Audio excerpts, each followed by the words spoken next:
Today we're going to be taking a look at the Frabill Aerated Bait Bucket. There is some assembly required, and if you're looking at this in a store and you open it up, you may think there are parts missing, but as long as this right here is intact, this little piece, see it's got that plastic on it, then you should be okay. Let's take a look at it. This is a 1.3 gallon bucket. It's insulated, so it'll keep your shiners. You can see in there, it's styrofoam inside, but it's hard plastic outside. So it'll keep your bait alive.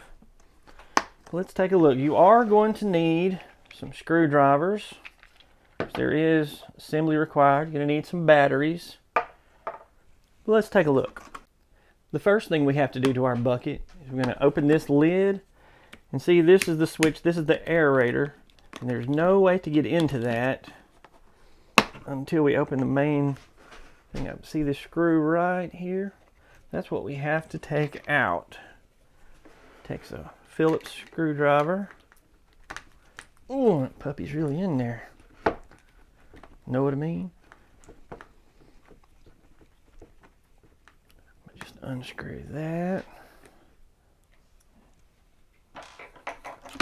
And now your aerator. Let me show you this right here. See, this is where the tube hooks up to. You got to kind of push on that and pull this at the same time to get it out. Now you'll notice there's no aerator hose anywhere, and if you're looking at this in a store, you may not purchase it because you don't see it. But the aerator hose is actually in here. So, see right there. Now this sticker is in a bad place. The only way you can see this sticker, see, let me install this and show you what I mean.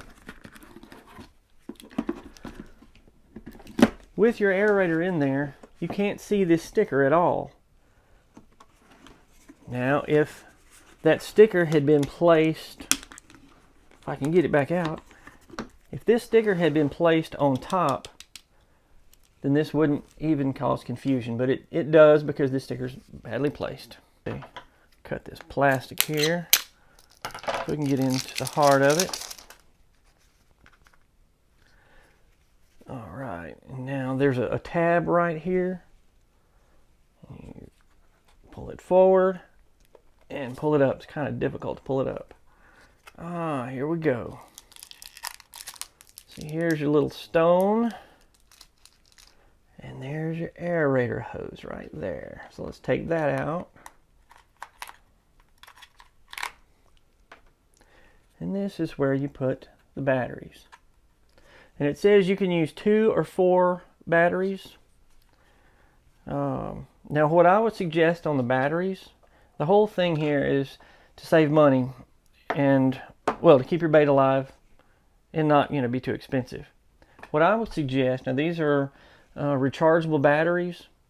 If you get rechargeable batteries, you run the battery down, you put them on the charge. You can use these hundreds of times. If you buy regular batteries, you're going to get, I think they said 14 hours expected out of this. And that's, that's a good long time. But with these, just recharge them, use them over and over and over. And another thing I want to say about the batteries is when you get done using this for the day, I know it's a pain to take that screw out and pop it out. And supposedly, you're supposed to be able to, when this is attached, you're supposed to be able to pull this right here up. We'll see how well that works. But anyway, what I'm trying to get at is when you're not using this, when you're done with your fishing trip for the day and you've got your shiners or your minnows out, take your batteries out because they will start corroding. And it doesn't take long, and this will be no good, and you'll have to start over.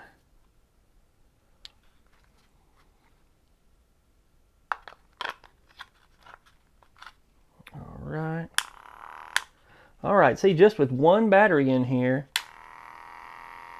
already got power. And you'll want the side without the post is going to go to the back.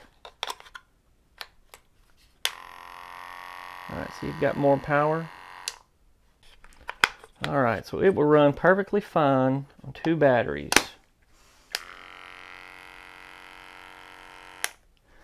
Now the next thing we're going to do is reinstall it in the lid. And you got to make sure to line up your hose there in the back. Pop this up. And put your screw back in.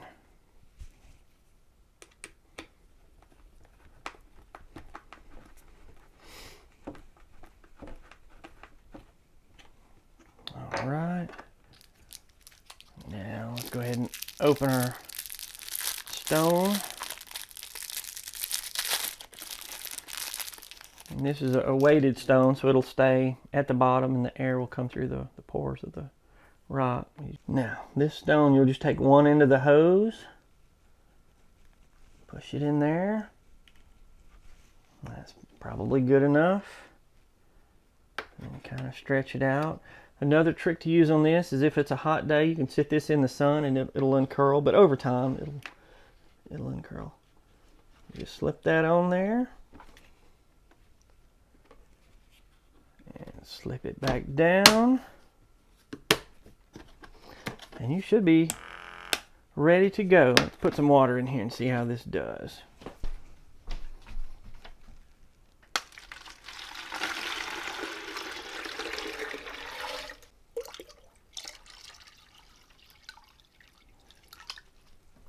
Now that you've got water in your bait bucket, let's turn it on and see if it works.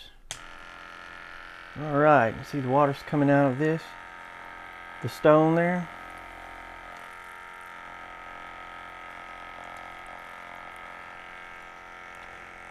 Now over time this will stretch out. If that bothers you, what I suggest is running a sink full of hot water and just sitting it in there for a little while and it'll straighten out, but it'll do it over time. But that's it. Now you're ready for your shiners and minnows. One thing I want to point out about the water is when you buy shiners, you should get water from the same container where the shiners came from, so the water temperature will be the same and they won't be in shock. If you're getting these from minnow traps or whatever, you want to get the water from the body of water that you're getting the minnows from. That way, you know, same reason, you'll have the same temperature. You don't want minnows to go in shock, or you don't want them to die, because that counteracts the whole point of buying a aerated bait bucket in the first place. Alright, so now we know that it works, and we know that when you're buying this in a store, if you open it up and immediately don't see the hose, it's in there. As long as that plastic tape is over this right here, you'll know that your stone and your hose is in here. Well, now that I know this works, now it's time to go catch us some bait. Alright. This is Brad Dyson. Thanks for watching.